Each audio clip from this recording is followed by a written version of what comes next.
Most people prefer to master disappointment and comfort zones instead of mastering change. We're just starting to scratch the proverbial surface of what our potential really is, and it starts with our brain. We have biceps, triceps, shoulders, chest, buttocks, muscles for your physical body. Have you ever considered that you have neuromuscles?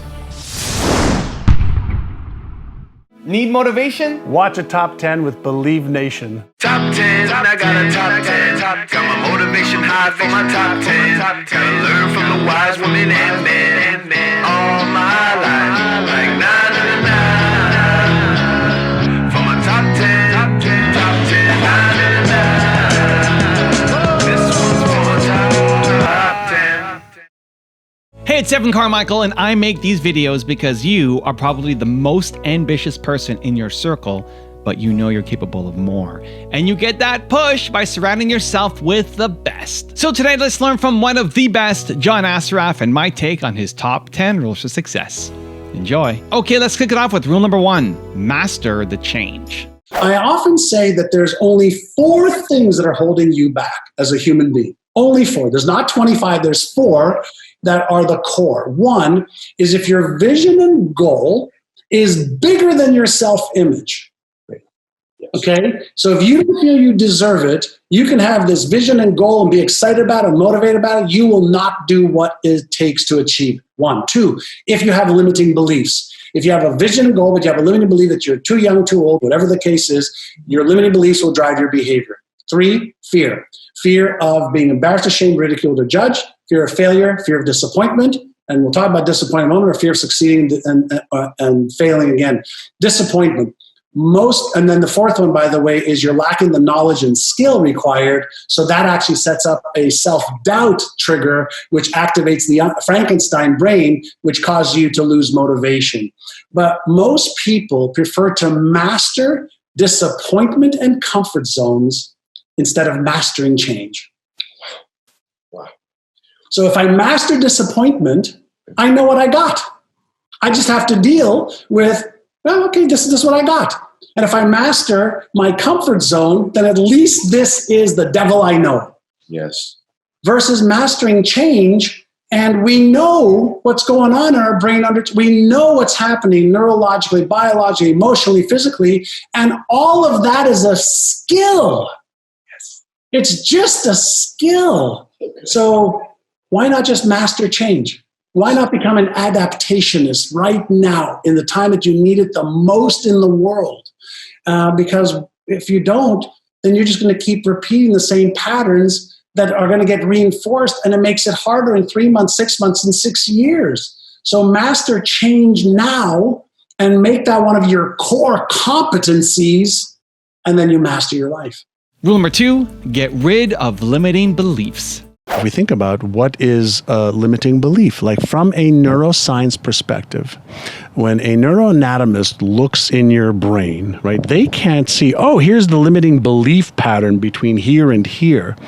But we do know that a limiting belief is nothing more than a neural network, a pattern in the brain. The marble's connected, right? And if they've connected and have been reinforced often enough and strongly enough, they become part of something known as the default mode network. We just default to that belief. Why? Because we have enough references to say this is true. This limiting belief that I'm not good enough, I'm not smart enough, I'm too young, I'm too old, I'm too Asian or Caucasian. Somehow we have information and experiences that says this is real. So we're operating from that automatically. We're operating from that automatically. But what does that really mean? What it means is not only does it affect what we do or don't do, but it affects the lens by which we're seeing the world. We only see the world through the lens of our empowering beliefs or disempowering beliefs. Yes. So imagine if you had a lens, whether it's on your camera or on your glasses, and all of a sudden you put a coating on it to take out all the blue light. You're not going to see the world the same. Yep. All the blue light is gone. Well, limiting beliefs or empowering positive beliefs do the exact same thing. Rule number 3, be in the resonance. If you think about a radio, and a radio is a good example. If you were on 98.5, let's say there's rock and roll on that station. At 98.9, there might be classical music. At 99.1, there might be big band, okay, music. So I do agree that when you get aligned mentally and tune in to what it is that you want, you're in resonance with that energy field. And there's millions of frequencies, okay, all around us. So the first thing is, yes, get totally cleared, get totally on the station of what you want to achieve. That's step one. If you're here and there and here and there, then you're on a variety of different stations. And I totally believe that our brain emits a frequency based on our predominant thoughts and emotions, and it also is in a receptive state when you're practicing certain spiritual practices, or you're on that frequency and you're on that channel. So I do believe in that. That's called being in a resonance. But I do not believe for 1 second that while we're sitting here in this hotel room, okay, at the Encore Hotel, somebody's going to knock on the door and say, John, Nick, you guys just won $1 billion because we are in resonance. No, we have to participate in the process and do something to help create that. Rule number 4, visualize. We have 100 trillion cells in our body. I've had neck injuries, shoulder injuries, meniscus injuries. I've had ankle injuries. I've had injuries because I've always been pretty athletic. If you think about what is happening every time I breathe in, I'm breathing in hydrogen, oxygen, nitrogen, carbon, plus a whole bunch of other elements from the air. What do you think your bones and tissues and muscles are made of? I'm eating, let's say I'm eating a protein, whether it's tofu or a piece of chicken, right? I'm eating a protein that is making muscle. I'm eating fat. I'm drinking water. We are made up of hydrogen, oxygen, nitrogen, and carbon mostly. And so every 7 years, we're making a whole new body. Our eyeballs are different. Our skeleton is different. Our brain is not the same cells that were in our brain 7 years ago. Our lungs, liver, heart, tissues, nothing is the same. And so if I am visualizing, if I am meditating, if I am seeing a new healed bone, if I'm seeing a new healed part of my being, is it possible that I can direct some of what's happening in my body? And the answer is, of course I can. There are so many people that have healed, okay, from traumatic brain injuries, from back injuries, from tears and all that stuff. And so I absolutely believe that we can heal. So that is my opinion. And we are just starting to scratch the proverbial surface of what our potential really is, and it starts with our brain. Hey, this is John ASSARAF, and do you love good books? I love to read because there's so much wisdom in books. You get to take somebody else's knowledge, skills, research, pay $15-20, and you learn so much. Now, I'm reading this awesome book called Built to Serve. Find your purpose and become the leader you were born to be. And one of my new friends, really smart guy, really great guy who serves a lot of people, Evan Carmichael, wrote it, and I'm going to read a little bit from chapter number 1. And I love this piece, and maybe it's because I just watched the series on TV on Michael Jordan, The Last Dance, which is really great, by the way, also.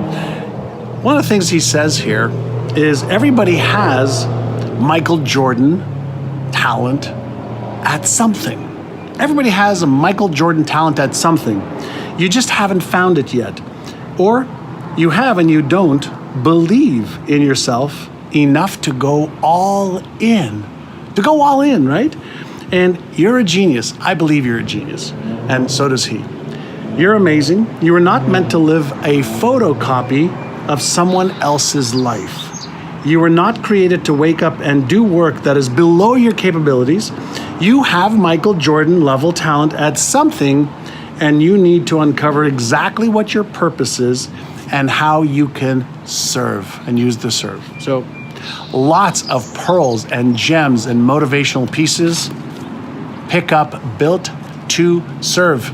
Evan Carmichael, Rising Star. Rule number 5, change your perspective. The research that our neuroscientists and neuropsychologists provide us with is what drives behavior?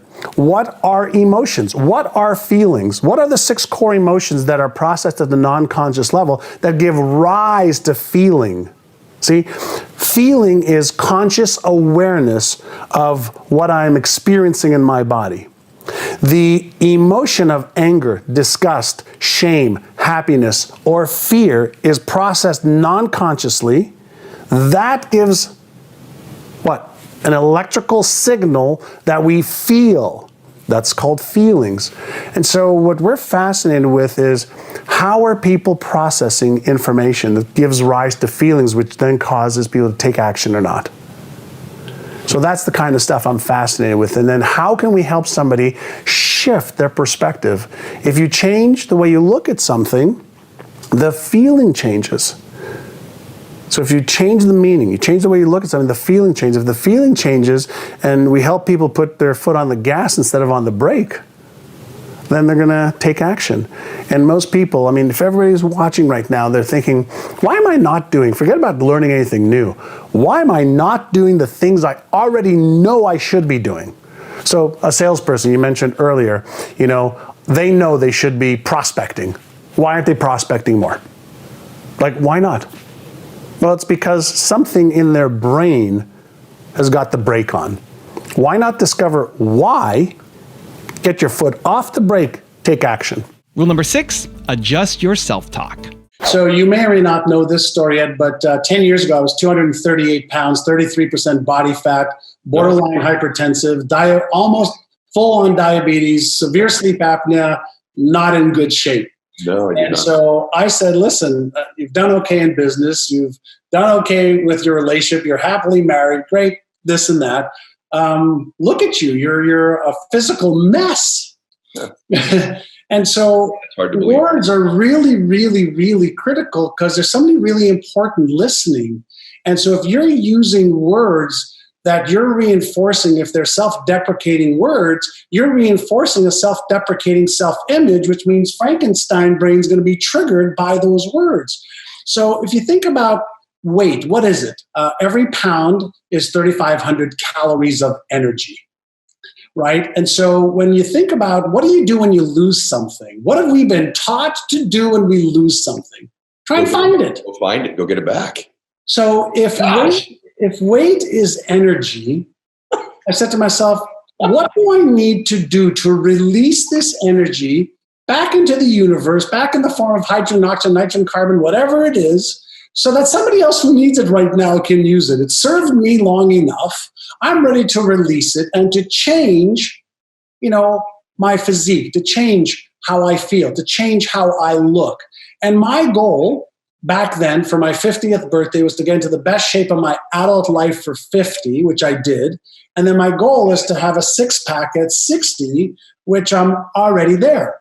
So I'm actually almost there. But the whole idea was the words that I use, right, are really important because they're the words that I listen to and reinforce. Rule number 7, understand your fears. When we talk about the word fear, right? So let me start off with another little premise here is most people are highly ignorant in understanding what fear is. Now, I want to make sure people heard me correctly. Ignorance doesn't mean you are stupid. Ignorance means you just don't know. We're all ignorant. We don't know what we don't know. Well, we don't know what we don't know, and even the things that we do know may not be accurate. So when we talk about fear, there are 50 different types of fear. All fear is processed in the subconscious mind. The automatic neurochemistry that is created as a result of the meaning that we give certain things that cause us to either be in a state of fear or a state of courageousness is all being processed in our subconscious mind. So what causes fear for you doesn't cause fear for me or for somebody else, or may cause fear in other people. So whether, we're standing at the, top of a building that's 100 stories high, some people look over and don't have fear, and other people do have fear. Yeah. Whether there's a giant 10-foot boa constrictor, in front of you may cause fear in you, that doesn't cause fear in another person. So it's never the thing that is causing the fear. It's the subconscious interpretation that we've been conditioned to believe. The meaning that we learn to give something determines whether the neurochemistry of fear is activated that causes us to feel a certain way.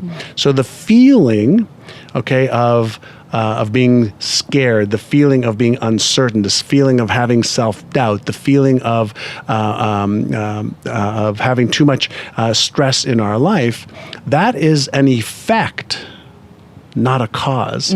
So feelings are conscious, our ability to be aware of this stuff that's going on in our body that we either know or don't know how to handle or do anything with. Yeah. So feeling is conscious, fear is subconscious. And so if, for example, we have, one of the examples I use is, and you don't have this, obviously, but if I ask 100 people, do you have a fear of public speaking? I was just going to say that. I was just going to say that. I'm reading your mind. I'm reading your mind. Well, it's not your fear. And that's what I'm going to say. So the actual fear is of being embarrassed, ashamed, ridiculed, or judged.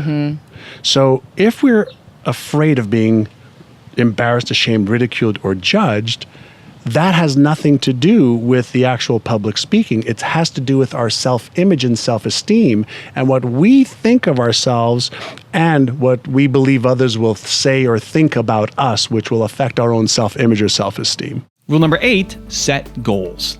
Let's say you have something that you want to do, a project you want to finish, a book you want to write, a business you want to start, a girl you want to call or walk across the room, or a guy. You want to achieve a goal, okay? So if you imagine that when you set your goal, you're activating the left prefrontal cortex, which I like to call is the Einstein part of the brain, the part of your brain that can say, what can I imagine? Well, I can imagine myself achieving that goal. I can imagine myself making more money and living the lifestyle of my dreams. I can imagine fill in the blank. So you set the goal. So part 1 in the brain is setting of the goal, having that vision for what you want. Rule number 9, develop constructive connections. We know up until about 20 years ago, scientists believed that we were hardwired. So we were born, we had certain genetic propensities. You're like your mother, like your father, like your grandparents, and then you became a little bit like you as a combination of both of those and your experiences. Well, the science was wrong, right? We just have learned a lot more in the last 20 years than we've known in the last 480 since we began science. And so the science of neuroplasticity shows us that we're consistently creating new connections. But to leave it at that is not very useful. So the question is, so what, right? So what's a new connection? What's the big deal? And think about this. What baby was ever born with any beliefs? None. What baby was born with any habits? None. What baby was born with any prejudices at all, or racist, ideas? None. What baby was born with any perspectives or paradigms or habits? None. And so what happens is a baby is born with about 100 billion cells. So think about 100 billion cells like you would 100 billion marbles. And every time, a lot of marbles. Yeah, so a lot of marbles, right? That's why you lose your marbles. So every time the baby heard something, saw something, felt something, experienced something, these marbles made connections in their brain. And that's called neuroplasticity, the brain's ability to create new connections. And it's doing that every second of every day. And by the time we're, 3-4 years old, we've gotten a lot of these neural connections, these beliefs and habits and perspectives from our caregivers, our parents, our brothers or sisters, how they treat us, how we feel.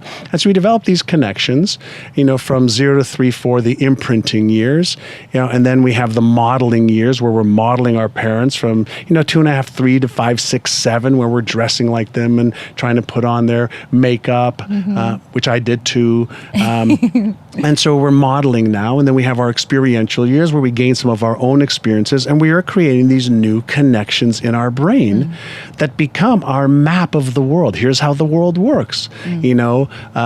White people are this, black people are that. When I put my finger in this socket, it feels really bad, so don't do it more than once. When I eat this, I like it, and when I see this, I laugh, and when I do this, it hurts. And so we develop this model of the world, and we develop our beliefs about money, about relationships, about career, about travel, about food. We develop all of this stuff, by the millions and millions and millions of connections every hour. And then it slows down after we're about 10 or 12 years old. So we have this map, this road map of reality. And based on our parents and caregivers and grandparents and teachers and television and whatever we experienced, some of that map is accurate and some of that map is not. Some of those beliefs are accurate, some of them are not. Some of the habits we developed are constructive and some are destructive. Yep. Right? But from a neuroscience perspective, they're nothing more than just connections between one marble or another. Now, here's the good news, great news actually. We can deliberately create our own connections now, because we know that this science of neuroplasticity says that if we take, let's say, an affirmation, I'm so happy and grateful that I am more and more confident each and every day. So it may not sound real initially when you say that, but that's because you've said it one time and the connection is weak. But if you said that 100 times or 500 times or 1,000 times, and then you felt it, and then you went out and did a couple little things to give you some confidence. Let's say you're shy, and you just went to, a coffee shop, and you just smiled at somebody and nodded to them. Didn't have to say a word, just smiled and nodded, and they smiled and nodded back, and you go, oh, wow, that didn't hurt. They didn't hurt me. They didn't say anything bad about me. They didn't embarrass me. They didn't try to shame me. They didn't try to make me feel guilty. And if you did that enough for a day, a week, a month, 3 months, all of a sudden you'd be inner-sizing your self-confidence muscle. And the shyness starts to go away a little bit at first. And then it's like, wow, this isn't a dangerous place. And rule number 10, the last one before a very special bonus clip, is utilize creativity. Have you ever considered that imagination, creativity, logic, focus, concentration, self-esteem, self-worth, tenacity, resolve. Have you ever considered that those are neuromuscles? We have biceps, triceps, shoulders, chest, buttocks, muscles for your physical body. Have you ever considered that you have neuromuscles? Have you ever considered that creativity is a neuromuscle that you can utilize? Now I've got a special bonus clip that I think you're going to enjoy. But before that, it's time for the question of the day. I want to know, what was your single biggest takeaway from this video and your plan of action for the next week? When you watch a video and you just get motivated, the science says you have a 35% chance of actually following through. That's not good enough, Believe Nation. We got to take action.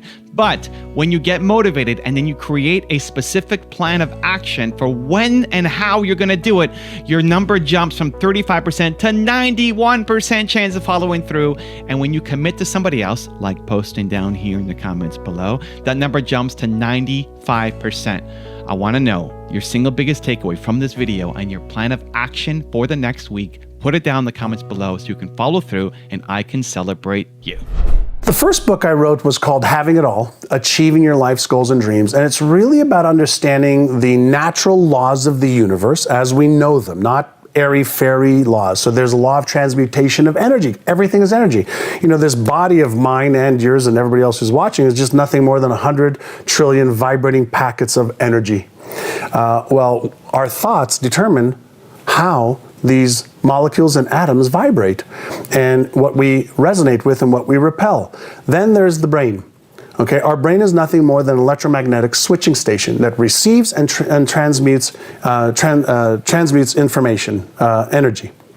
And so, how do you use the parts of the brain that we know can activate, okay, the genius part of your brain? So, for example, we call the left side of your brain the genius Einstein part of your brain. The right side of your brain we call the Frankenstein part of your brain. Why? This part of your brain we know is going into the memory bank whenever you have a thought or an idea or a goal that you want to have, and it is actually looking in your memory bank for anything real or imagined that could hurt you, and it brings that forward to your consciousness for your awareness, just to protect you. That's the first part of the brain that kicks in. If you don't know how to flip over to the left side of your brain, the left prefrontal cortex, to activate the genius part of your brain, you're going to be stuck in all the reasons why you can't achieve something. So in the book, I teach people how to utilize universal laws with some of the most advanced brain research to set, but more importantly, achieve goals.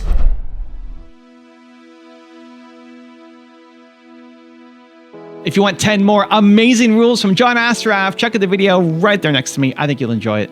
Continue to believe, and I'll see you there. I have a philosophy that every moment, every precious nanosecond and moment is perfect. A belief is nothing more than a reinforced pattern that if you learn how